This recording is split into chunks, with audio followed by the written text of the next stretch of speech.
हामी चाहिँ आज यसो झरनातिर हिँडेको झरना खोज्दै झन् नलानु पर्छ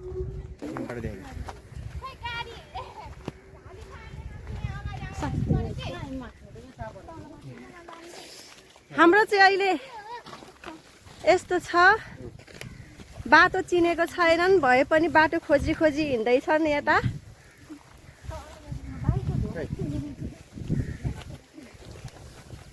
घाँस पनि काट्दै हिँड्नु पर्यो नि फेरि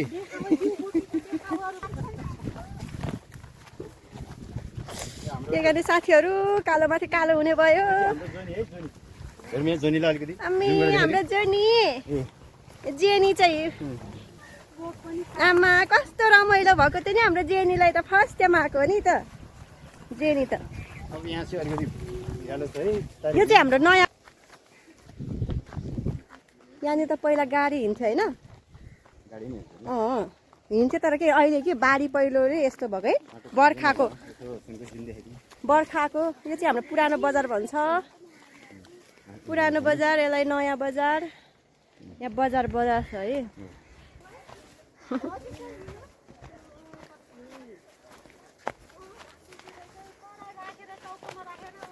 बालेन सरकारले सन्डे पनि बिदा दिएर यसरी रमाइलो गर्न पाएको छौँ हामी हो नि के गर्ने स्याटरडे सन्डे बालेन सरकारले बिदा दिएर हामी यसरी घुम्न पाएको छौँ नत्र त होमवर्क गर्नु कि नुहाउनु कि फुर्सद हुँदैन थियो अहिले त ओहो शनिबार नुहायो चटक्क लाएर आइतबार घुम्न गयो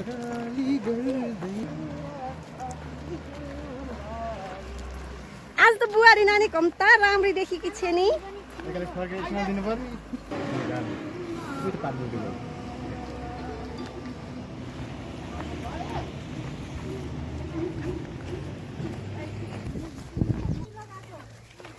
के गर्नु गाइस यहाँनिर यस्तो गर्मी छ कि के गर्ने अब झर्ना गए पसिना चिदिनेले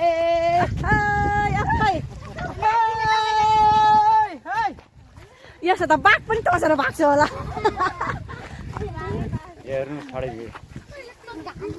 घटे खोला पिकनिक खान आएको ढाका टोपी यहाँ हेर्नुहोस् गाइस हाम्रो चाहिँ यो डोलाघाटको सिन हो यसलाई भन्छ घटे खोला घटे खोला परेर आएको पलमा 5 मिनट भयो 5 मिनटको 5 मिनटको